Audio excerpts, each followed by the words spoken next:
So I ended up reading about 14 books in September, which is not bad at all, except for the fact that September was the month that confirmed for me, beyond every shadow of doubt, that your girl has become a mood reader, because I barely touched any of the books on my TBR. To be talking to you, Belladonna. Should have taken a break, not an Oxford comma. Take what I want when I wanna, and I want you. Back again. So of course I'm not going to bore you with my delusions of thinking that I was going to read 28 books in September. That didn't happen. I was ill for a lot of the month, and I had work, and I also had to take like several mental health breaks during the month. So I didn't get as much reading done, but then again, 14 books is not actually bad. It's actually pretty damn good. But September was also the month of the Monsterathon, which was this readathon that took place throughout the month of September. I was one of the hosts.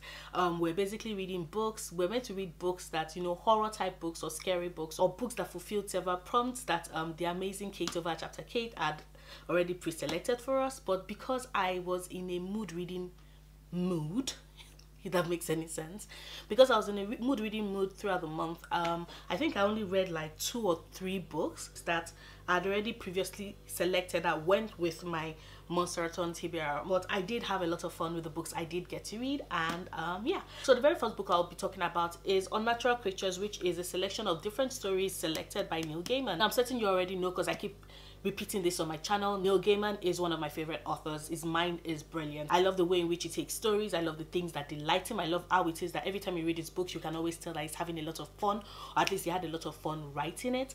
And so reading a book that was basically a collection of stories that were curated by him, stories of monsters and things that go bump in the night and strange, unfathomable creatures, really brought me a lot of joy.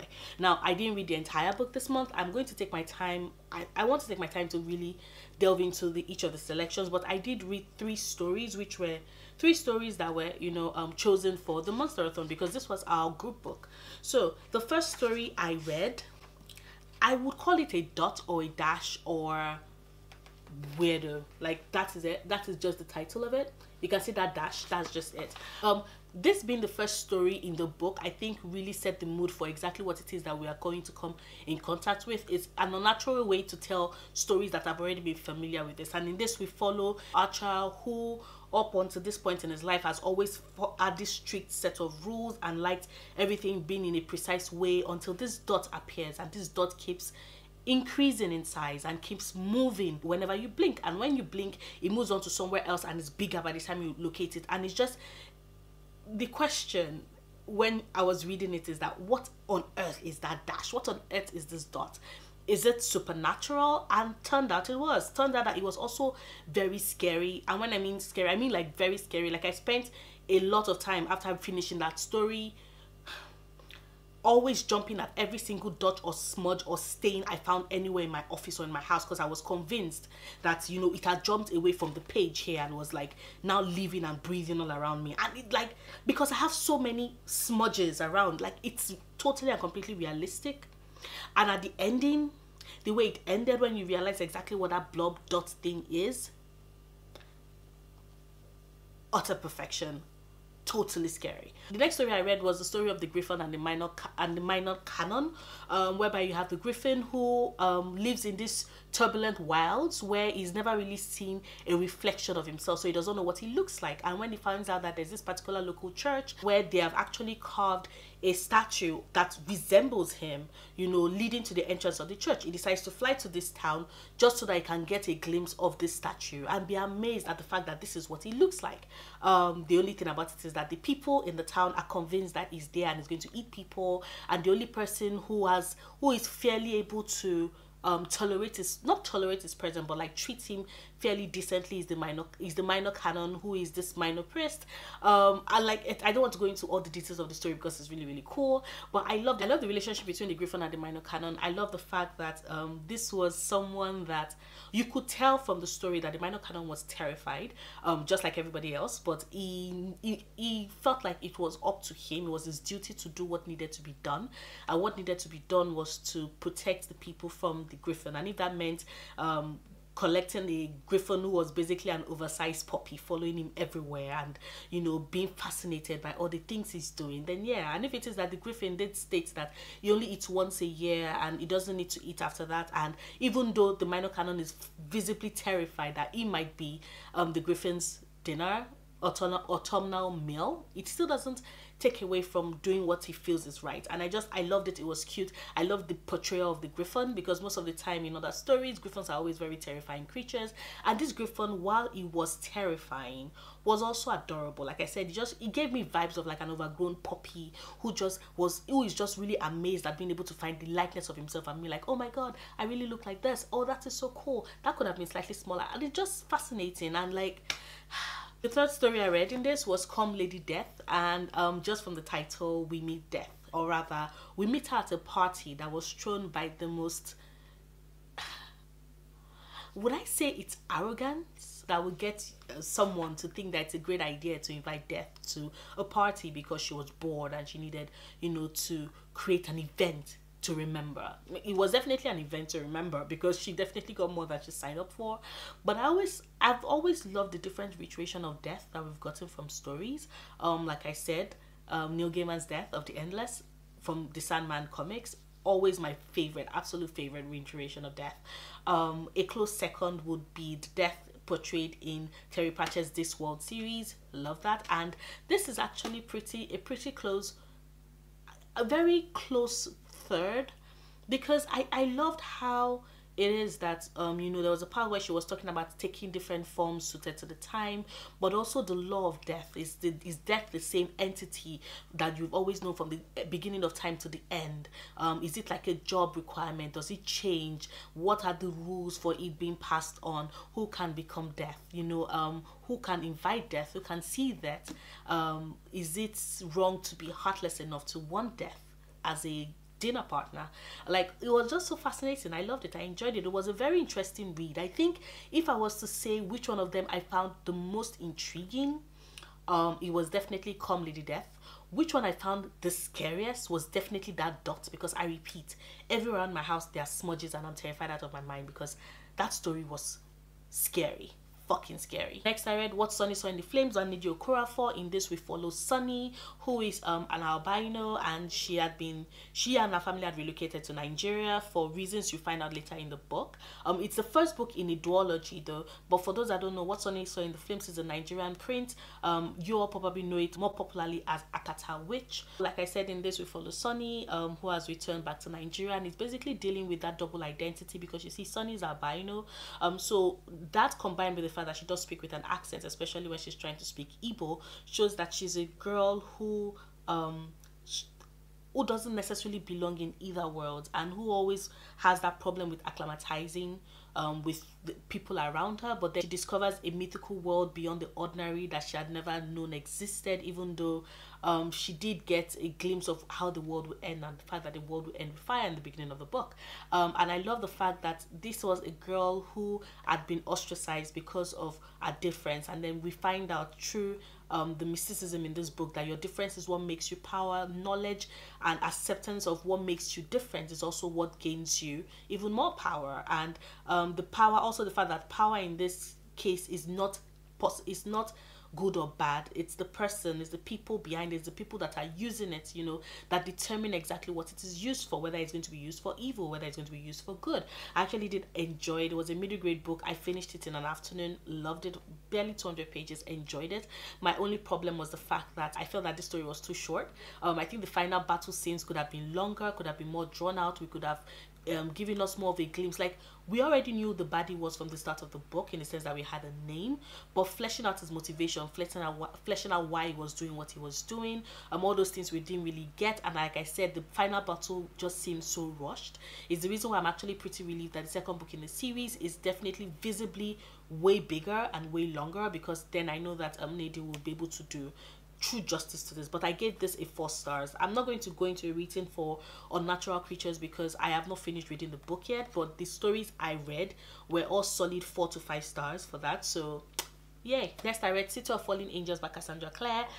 This is the fourth book in a Mortal Instrument series, and I understand why people said that the first three books were the original trilogy, and then this were like the second trilogy, because City of Glass ended like a story had ended. I could definitely see it ending that way, and I was perfectly satisfied and okay with that ending. But then we got City of Fallen Angels, which I'm not gonna lie, I rambled a lot. Like, it was very angsty filled, and it was just filled with so much stupid decisions and so many stupid decisions and choices, and I'm like, why? Once again, we have Jace, still tortured, still angsty. I know he's a lot of people's favorite, but I'm like, I'm still trying to understand what they see in him, because he's annoying on so many levels. Like, I understand the torture, I understand having to deal with all of this, but see, that's the thing. Clary can be excused for not knowing so much about Shadowhunters culture and practices, because she only just discovered it. She only just got into that world.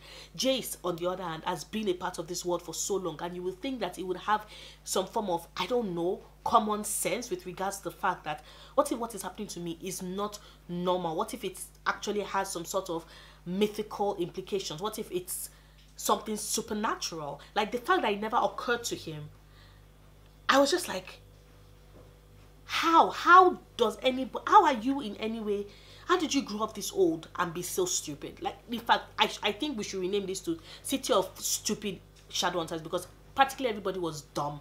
No, City of Stupid People, because practically everybody was dumb in this book. Jace, like I already stated, it was just ah, god damn. Even at the end, when they left me alone, I was like, this is not going to end well. And I was right, because I repeat, stupid, so many stupid decisions. Someone else who made a stupid decision in this book was Simon. Like, I understand Ian and Isabel were not exclusive, but I still repeat, the stupid shit he pulled on Maya was totally wrong on so many levels. You do not cheat on those two, the two most amazing women in this series so far. You don't cheat on them. Like, it made no sense, and his excuse, the justifications for it just kept pissing me off, because I'm like, what the fuck is wrong with you? What the fuck is wrong with you? Like, needing a friend to make himself feel a bit normal is understandable, but Maya did not deserve to have been put through that. And I was just like, you dumbass. Another dumbass in this book. Alec, like, you're dating a warlock who's several centuries years old, and you're surprised that he's had other lovers, he's had other great loves. Like, what the fuck? What should matter? Like, what should matter is here and now. And the fact that he rushed into a relationship with Magnus without necessarily considering all of that, even though it took a while for them to get to that point of their relationship, I'm just like, and all the stupid shit he kept saying, in this book, I'm like, this thing is going to bite him in the ass so fucking hard. But I repeat, he's so stupid. Why is everybody dumb in this book? Except for my girl Isabel. Isabel is always not stupid. Like, we stand, and of course Magnus, we also stand, but like, practically everybody in this book was annoying me. So yes, I gave this a 2.5 stars. I rounded it down to 2 stars on Goodreads though, because it was in no way a 3-star book. Like, it just felt like the only thing driving this plot was the angst. Like, there was really no plot. Like, a lot of things happened in the latter part of the book, but if you drill it down, every single thing that happened, the plot of this book can fit like 1/3 of it. The other 2/3 of this book is angst, needless, and the worst part about it, it's like needless angst. Like, I don't mind angst, but make it make sense. When the reason why we're getting this angst is because all the characters are stupid, I just get very, very frustrated. So yeah, a 2.5 stars. Like, what a letdown from City of Glass. Absolute total letdown. And then I read the first book in the Infernal Devices series, Clockwork Angel, also by Cassandra Clare. What can I say? I love the fact that in this book we basically follow the same. It's a particular template in the sense that there's always someone who has no knowledge of, the shadow world, and Shadowhunters and Downworlders or anything, coming into this new world and experiencing it afresh. And I like the fact that even though we also get that kind of format in Clockwork Angel, Tessa, on the other hand, is very markedly different from Clary Frey, in the sense that Tessa is meant to be older, but she was also so fucking naive. Like, there were so many times she was so naive, I was like, girl, why are you doing this? Like, a lot of the times I just kept having a headache, because maybe it's because I read it after City of Fallen Angels and I was already dealing with angst. But then when you combine angst with the stupidity and the naivety of so many characters in this book, I was like, why are you all Shadowhunters doing like, why are you people doing like this? I think Tessa's powers were really, really cool. I can't wait for her to finally just accept the fact that she is not human, she's not a mundane, and just, I don't know, start learning, start doing better with her powers, seeing how further she can push it, being more comfortable with her life as a downworlder. Because having to deal with her just for, who is me, oh my god, I don't want to be this, I don't want to be a monster, blah blah blah blah, this, I'm just like, please don't. And then the blind faith she has with everything around her, I'm just like, why? Like, from the very first beginning, when she gets escorted off that ship, I was like, this girl does not know what she's walking into, this is not going to end well. And I was so totally right, because yep, another person that just pissed me the fuck off in this book, Will Arundel. Like, I know everybody's like, oh my god, in the battle between Will and Jem Castex, Will Arundel, my baby boy. And I'm like, I'm sorry, I can't see it right now. He's a fucking ass dick. Like, I'm certain there will probably be a justification / reason for it in the other books, but Will Arundel in Clockwork Angel,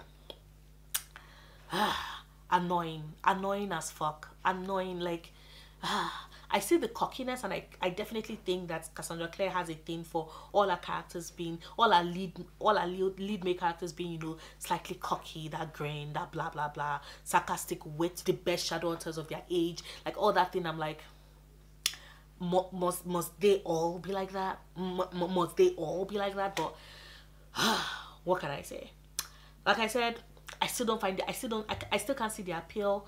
I'm hoping it will eventually hit me someday, soon, maybe with the next book. But right now I'm just like, Will, get your ass together. The only people we meet here that I really, really love, I love Jem Castex. I think he should be protected with his life. Like, oh god, the story is so heartbreaking, but he's such a sensitive, amazing, sweet soul. And I'm like, Jem is bae. I also love Charlotte Branwell. I love the fact that she was trying her best in order to, one, get other people to take her seriously, as someone who has been the youngest before in like my very first the very first company I worked for, and then I had to give like some sort of guidance / instructions. I always know how difficult it is to get people that are older than you and more experienced than you to listen to you, to not look at you as, what's this tiny child telling me? So I related so hard with Charlotte's story. I loved Henry. I love the fact that he's just a brilliant mind. He just wants to tinkle and just build things. Of course, there was that particular scene I call, like, the minute he was babbling on in that manner, I was just like, Henry, why are you so trusting? Why are you all so trusting? And I was right. Like, that, I think that was just, some of it felt slightly contrived, because I'm like, you're Shadowhunters. Why are you just buying all this bullshit, hook, line, and sinker? Like, I understand Tessa Gray, for all her life she thought that she was human, but seriously, why are you all just buying this? Like, I felt that was contrived in a way, and it just pissed me off. But I did enjoy the story. I felt it was stronger. The world building was definitely better than what we got in the first 3 books in the Mortal Instrument series. And I also love historical fiction, historical fantasy. So yeah, seeing London in the 18th century, I loved it. I did give this a 4 stars, though it was not a 5-star read for me, because I spent a lot of time like rubbing my forehead and wondering, how are people this dumb? So yeah, 4 stars, but I did enjoy it. Next, I read Darkdawn by J. Christoph, which is the concluding story in the Nevernight Chronicles. I read it in a day. I'm going to leave my review of it somewhere up here, but just know that I really loved it. I gave it 5 stars. This ending was not as brutal as I expected it to be, right? Because if you recall, and at this point I'm going into spoiler territory for those that have not read the first 2 books, you know, you might just want to wait until after this review is done. But we pick up where we left off. We know as at the start of this story that Julius Caesar is Mia's father. We know that her brother Jonan is alive. We also know that Trick is alive. And I'm like, oh my god, all these people that we thought were dead are actually alive, and they played crucial roles in the story. I did not see the Julius Caesar being a darking bit coming. Like, that was surprising. Some of the things that were coming, I totally did predict that. Like, once again, I'm going to like link up here my predictions for Darkdawn, and then like if you've read Darkdawn you will see.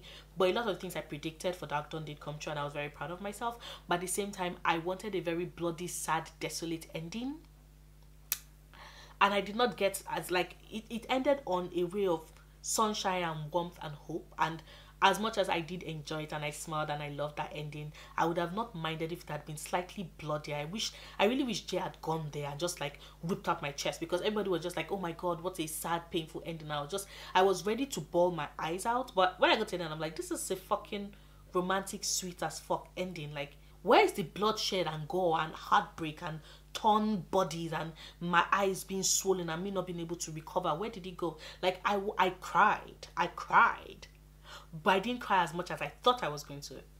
And like, I don't know, I can't wait to reread the entire series all over again. But yeah, definitely enjoyed it. I definitely loved how all the characters came to play. I love how every single end that we had left unfinished were actually all resolved beautifully well in the story. I still think that one of the strongest things for me with Nevernight is always the characters, the banter, the way they interact with each other, what they mean, the kind of relationship they have, and also the world building. And seeing the fact that my love for the footnotes came in handy, because a lot of the world building was set up via the footnotes, and the footnotes became very important to the story when you get to the end. And I just like, that's the reason why we do footnotes. That's the reason why we're reading the footnotes. Like, it was lovely. 5 stars. Loved it. Next, I read Gemina by Amy Kaufman and Jay Kristoff. This is the second book in the Illuminate Files series. When I was reading this book, I thought, oh my god, we're just going to pick up straight, with the story for, of course, my girl, love of my life, Kitty Grant, and Ezra Mason, and of course my mass murdering psychopathic AI son, Aiden. So when we started this story, and I'm like, wait, what they happening? And then we're giving a front row seat to Anna Donnelly and Nicholas Malikov. I was like, I'm sorry, what happened to Ezra? What happened to Katie? Seeing the story all come together at the end was just worthwhile. Like, seeing where they all connected, I was screaming my lungs out, because this is a fucking brilliant story. I love how the first book we were dealing with like legitimately horror type themes, whereby we had a zombie outbreak and people why are you looking at me? Why are you looking at me? Like, those words fucking terrified me after I finished reading that book. And I was just like, wow. So we had that, which was way scarier. Like, I'm not gonna lie, Illuminate was way scarier than Gemina. Gemina was not as scary, because it depends on it, because I think the bad guy, in quote, for Gemina was split in 2 ways, so you had a cleanup team that was basically meant to kind of execute everybody on Heimdall, and then you had the parasite that was bred inside a cow that basically takes over your entire system and leaves you as this smiling, basically food that you can feast on for as long as possible, as long as the environment is moist and suited. Like, goddamn, that was so fucking creepy. And I think that Gemina would have been creepier for me if it is that we had given, like, it had been more 70% of that. But I don't mind. I don't mind the fact that we got those two villains, because they told a complete story, and also because we got to see our different characters putting their skills in very satisfying ways. I thought I loved Katie Grant. I was like, oh, Katie was going to be like the star of this entire series for me. And then I met Anna Donnelly, and I'm like, these two girls need to meet. They need to be best friends. They are just so fucking brilliant and amazing and just kick-ass and badass. And the boys who they love and who love them, like Ezra and Nick in this story, when we finally got all the background to his own story and where he's coming from and why his tattoos are there, like, it broke me. Like, this book had me terrified, but I also cried. And the end of it, like, I think I chewed my nails more for the end of Gemina than I did Illuminate. Like, Illuminate was scarier, right? Illuminate was wow. But Gemina, the end of Gemina, like the last 150 pages, I could not breathe. I stopped breathing. I was just like, I need to know what happens next. I need to know what happens next. Oh my god, oh my god, oh my god. Like, that was the resounding echo in my head for the last 100 to 150 pages of this book. And I cannot wait to do my reread and listen to it on audio, because I have heard that the audiobooks is way better, and I cannot wait. But anyway, like, I read this also in 2 days. It was worth it. Absolutely worth it. Seeing another young woman that, you know, everybody around her had underestimated, until, you know, she gets to show her skills, and then you realize that people are rarely what they seem, and judging books by their cover is always like a bad idea. Unless it's a pretty book like Gemina, then please know that it's as beautiful on the inside as it is on the outside. But I gave this 5 stars. Loved it. Loved every moment of it. I cannot wait to binge read it all over again. Like binge reread it all over again, because it was just so good. So good.